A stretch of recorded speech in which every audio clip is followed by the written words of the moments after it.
Go ahead and turn over to, let's go to Colossians 2. True Christianity is not religion. True Christianity is not a list of do's and don'ts. You know, true Christianity isn't about taking a stand against the president because he's, disagrees with you on certain points of law or whatever.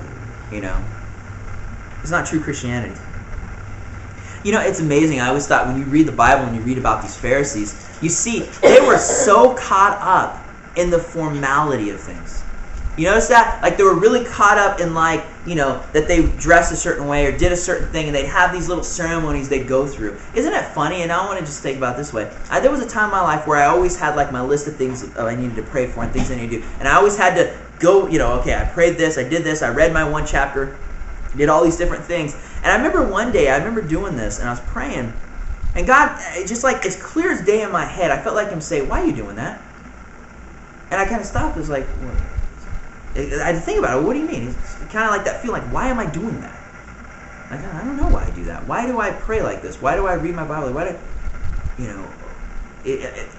I do this? Is it because I think I need to do it a certain way? Yeah, that's why I was doing it. It wasn't about praying. It was about saying a prayer. I like saying it that way. If you're a Catholic, you say a prayer. You're not praying. For instance, if you did something, I love the rosary beads, right? You got your beads, and if you're really spiritual, you got your long, drawn-out beads, because why? Every little bead you have to say a prayer. So the bigger the rosary, the more spiritual you are, is what it comes down to. And they say a prayer. Hail Mary, full of grace and glory, the Lord be with thee. Blessed is the fruit of thy womb, Jesus, or whatever. They go through their little rosary, say, Our Father who art in heaven, hallowed be. I think it's pretty amazing that when you can, for instance, the rosary, you can say, well, it's the Hail Marys. They have a name for a prayer, a Hail Mary, or a Our Father. What is that? That's nothing. That means nothing. That's what Jesus was talking about when He said it to the Pharisees. You stand up and you make your prayers, you're just saying a bunch of words that don't mean anything. Why are you doing what you're doing? Do you really want a Hail Mary full of grace and glory, or are you just saying the words? Are you really saying, Our Father who art in heaven, hallowed be thy name? Are you just saying the words? You see, it's not about what you're doing. It's not about that you read your one chapter here and you prayed this and prayed. No, it's about having a relationship with God.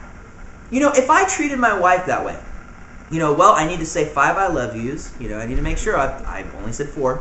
I need to make sure I say one before, the night. So I need to make sure all the laundry's done. I need to make sure I did this. I have my little list, and I did all. Okay, I've shown you I've loved you. See you later. And then I went and did my own thing. Come on. Is that love?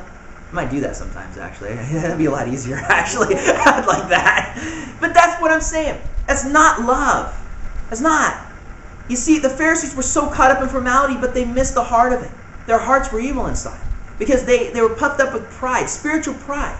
Christians like that are today. They're like that. You go to a church where they have this, I'm better than you. I'm more spiritual than you. I know something you don't know type of business. It was funny because we were talking about Gnosticism. It's kind of interesting that in Isaiah's class they were learning about the history things. They were going to histories of different religions. They talked about Christianity, and they got into Gnostics. And he was asking me about it. What's Gnostic? It's kind of interesting that a lot of the church right now is Gnostic. How can you say that? I love it. If there's real good Bible scholars out there listening to me right now, I'm going to make them mad. Because you know what? Gnosticism, they believed they had this special knowledge that made them better than everyone else. And they treated everyone else that way. Doesn't that kind of sound familiar? That's Christianity. That's what religious people do. They think they have this special knowledge. Good example. It was Mandy was telling me that where somebody came to the house and they were Seventh-day Adventists. I'm assuming because of what they asked. They told her that she had the mark of the beast if she went to church on Sunday. And I was like, come on, how does that help? If somebody came, it's like, I look at it this way. Somebody comes up to you and just says, you're a fat, ugly piece of crap, and walks away. What's that going to make you feel like? Oh, well, thanks. That didn't help me. But that's what we do. You have the mark of the beast. Come on. You kind of think that's kind of a stupid insult, but it's an insult. You have the mark. That means you're saying that I'm following the devil, and I'm condemned, that there's no salvation for me. I took the mark. According to Revelations, I'm on my way to hell. So why should I care what you have to say? If I'm on my way to hell, I might as well have fun doing it, right? Come on.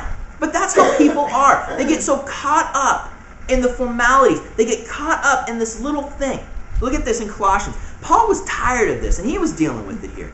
He was dealing with these Gnostic people. He was dealing with these, these heretics. These people that were trying to just basically infiltrate Christianity and turn it into just another religion. And what's religion do? Religion controls the masses. Religion controls people. Religion will manipulate you. And if you're a Christian, listen, I want to ask you this question. What if next week you decided not to go to church? You said, I am not going to go to church next week. What would happen? What if somebody asked you, oh, I guess you weren't feeling good? No, I was fine. You must have got up late. No, I was up, ready to go. Well, what'd you do? Oh, went for a drive. Oh, I went watched the ball game. Can you do it? Honestly, I challenge Christians out there to try that. Do that next week. Take Sunday off. Go out and say, no, I'm going to go out and just have a good time on Sunday. Why can't you do that? Why can't you? I'm talking to people who go to church. People that come to my church here, you can't do. No, I'm joking. I'm joking. But the funny thing is, and I always tell people this, you don't have to come to church here. I mean, you can do whatever you want. And it's funny, people still come here, so I guess it's working. No, but, I challenge people to go to a church building. What's going to happen?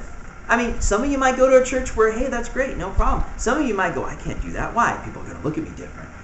What happens next week when I come back? They're going to treat me funny. I mean, come on. Paul talked about this here. We're in Colossians chapter 2. And I want to start. There's a lot of awesome stuff in Colossians 2, but I'm just going to start with one more. Look at this in verse 16. Therefore, let no one act as a judge in regard to your food, your drink, in respect to the festivals you celebrate, or new moons, or Sabbath days. These things were mere shadow of what was to come, but the reality is in Christ.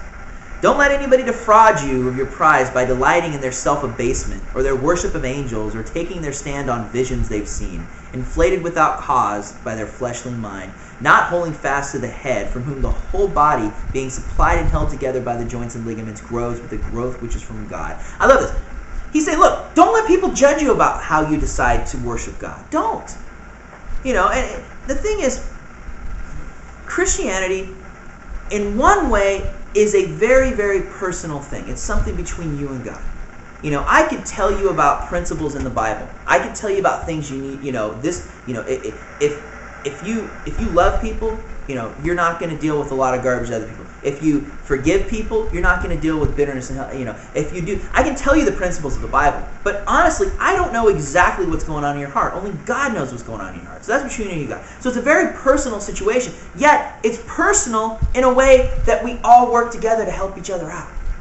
That's what it was meant to be. But you hear where Paul says, don't start judging each other about the way they worship God. For instance, we have church in my house. We sit down, we enjoy lunch together, we read the Word. I'm not going to criticize you if you want to have church on a Saturday or a Friday night or a Wednesday night. I'm not going to criticize you if you decide to sing 5 songs every time before you preach. That's fine, as long as you don't criticize me for not singing 5 songs before I preach. I'm not going to criticize you that, if you set up your living room like a church and you have people come to the front and pray for them. I'm not going to criticize you want to do it. That's fine with me. You do it however it works for you. That's fine.